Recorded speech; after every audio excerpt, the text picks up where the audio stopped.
Hi, my name is Siobhan Murphy and I'm a Master Certified Coach. I also founded the Long Island Coaching Alliance over lunch with 3 people 15 years ago in a little restaurant in Melville. Here on Long Island, lica has grown to be a thriving professional community that supports coaches in their professional development and in the spread of coaching around Long Island.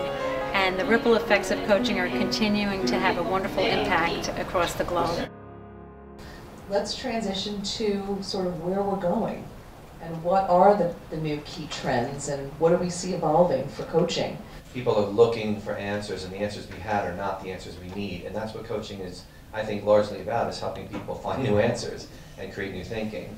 And I think it may usher in a whole sort of tidal wave of work for the coaching profession, open up a huge door. And again, no matter who you're working with, life, business, executive, workplace, they want results. They just don't want a friend.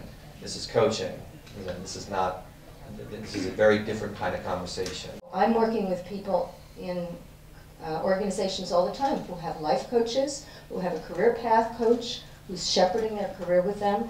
So yes, you can make a living, and it's a hybrid, and then there's wonderful referrals that are happening. In my read of the studies, a lot of those average annual incomes were because a good part of our profession practices coaching on a part-time basis, and that many people are supplementing their coaching practice with speaking engagements, product sales, training, workshops, and that, so that there are many coaches who make a good living, but they're doing a combination of services.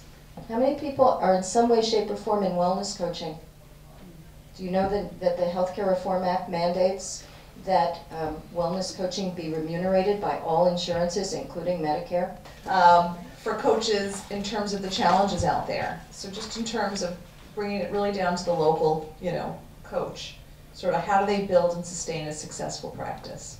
So if I were a new coach, I would say build your coalitions in the coaching community far and wide, and get to know people, go to conferences, because those kind of connections get you to the right audiences. First thing I did is I referred business to other people, because I had really nothing to give yet.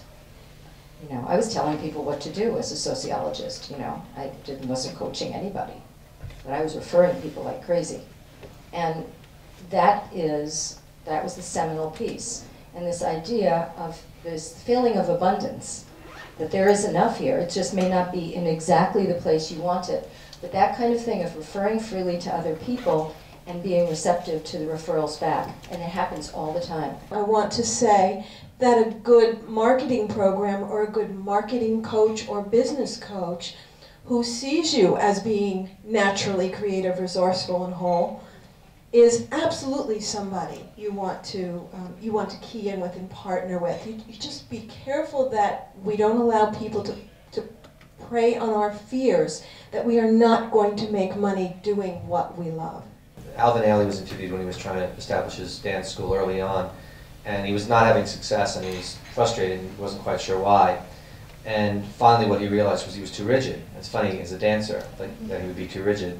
And so I think what I'm hearing, a theme here, is being open and adaptable and flexible with your business.